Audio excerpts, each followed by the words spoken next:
So apparently Wizards of the Coast has decided I don't deserve nice things. I blink once and boom, Avatar The Last Airbender gone. Lorwyn Eclipsed gone. At this point, pre-orders feel like Pokemon. You can't compete anymore at MSRP price. These products were sold out shortly after announcement. Site was actually down for whatever reason, so I didn't make it to get them. I just saw it on Insta and missed it right away. All the reasons why I love buying Magic stuff today have changed. I saw the release announcement at Games Island and the price was $250, of course sold out, and the next site I checked was JK that sold their supply at $450, and they will always cry about how WotC is not printing to demand and will rip you off. Avatar is one of those shows that basically raised a lot of people. Uncle Iroh taught them more about life than their actual teachers. So when Wizards slapped bending tea and Appa on cardboard, everyone was all in. Except I never had a chance. Pre-orders lasted about as long as a mayfly on live support. You had 20 seconds to hit buy, and if you weren't already typing with cheetah reflexes, scalpers scooped that faster than Mox Opal and Vintage, or the supply was just ridiculous low, who knows. The irony is painful. The set is about balance, peace, harmony. Meanwhile, the release was less balanced than a Jenga tower in an earthquake. And then there's Lorwyn Eclipsed.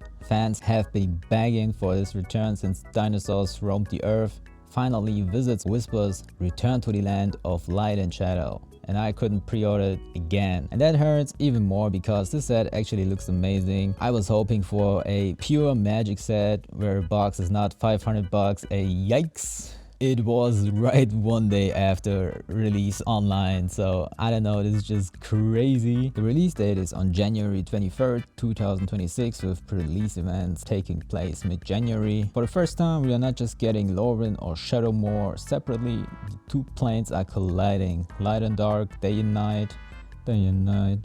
That whole great Aurora cycle that used to swap the worlds every few centuries.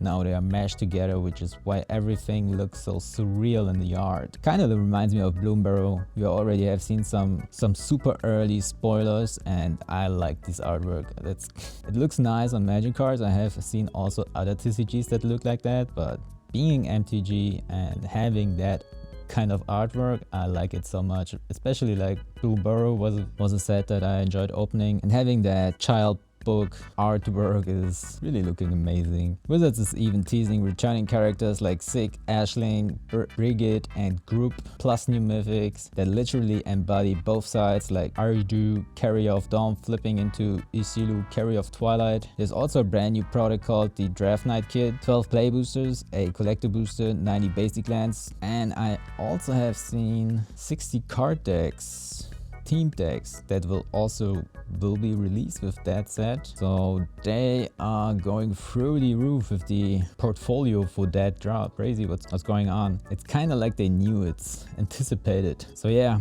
hype is through the roof. This is the nostalgia trip for anyone who loved the original Lorwyn block. I haven't witnessed it with my eyes, but I'm so hyped to see it this time and can't wait for the pre-release. Called Eclipsed, and sure enough, my hopes of owning it got eclipsed too. Completely blocked out. The fairies, the forest, the nostalgia, all of it just another dream I can't afford because the checkout page turned into a jump scare. Alright, small correction, I gotta admit, I did manage to get collector boxes, but, big but, they are German. So yeah, technically I have Lorwyn product, it's not English.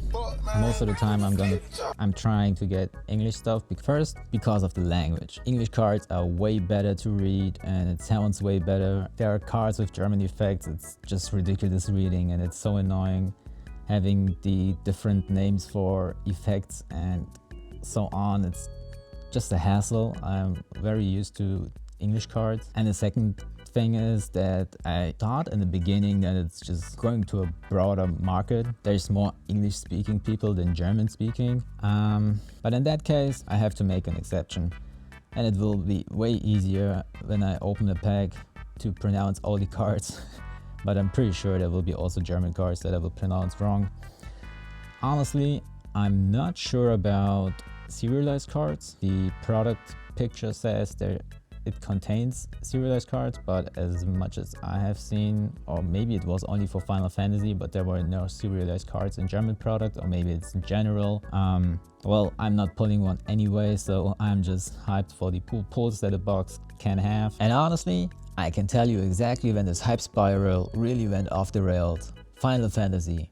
That release was a cultural event. People who never touched a Magic card in their life suddenly wanted to pre-order boxes, and I think a lot of every Final Fantasy fan, every TCG investor, every scalper crawled out of the woodwork. I was at a pre-release and it felt like Black Friday at Walmart, people elbowing each other for booster packs, looking for Cloud and Sephira cards like they just found the Holy Grail. And since then, every Universe Beyond release has been treated like the second coming. No matter what Wizards prints, it sell out faster than the toilet paper in 2020. On the other hand, Spider-Man taught us that there are releases that kind of seem to go crazy, are hyped and blah blah blah and so on, and then they do drop a lot. So scalpers burnt their fingers for sure, and there were also sets before that I have seen but not bought maybe into it, and where before I even started my collection of sealed stuff and really getting into Magic. I mean, right now I already have 6 decks. I got 2 CDH decks, 2 precons, and 2 bracket 3 and 4 decks of Teval and Yarok. So for now I'm kind of settled with commanders. I mean, being 1.5 years into Magic, having 6 decks kind of feels already good, but there will be way more for sure. At this point, Wizards has mastered one skill, artificial scarcity. They hype you up, dangle the product in front of you, and then gone. It's like going to a restaurant, ordering your favorite meal, and the waiter just shows you a photo of it, whispers limited print run, and then slaps it out of your hand. Next release, they probably only open pre-orders for 5 seconds during a solar eclipse, visible only from a mountaintop in Mongolia. So now I've got this beautiful empty shelf, one side labeled Avatar, the other one Lorwyn. It's just dust and sadness. But luckily I got the German boxes. We'll see how the prices for Avatar will go. Maybe I'll be able to get one of those as well to have the full lineup, because buying those later will be painful, and like other boxes that I'm missing, they will not get cheaper. So yeah, proxying is also always an alternative for single cards, but for sleeving up screenshots. So yeah, we will see how the prices will go. I doubt they will stay like that. 2 of the biggest releases, Avatar and Lorwyn. Did any of you actually manage to pre-order this stuff, or are you also sitting in pre-order purgatory with me? Because if Wizards' goal was to make me feel like the Avatar, the last player on Earth without product, then mission accomplished. Thanks for watching, you legend, and see you in the next one. Peace.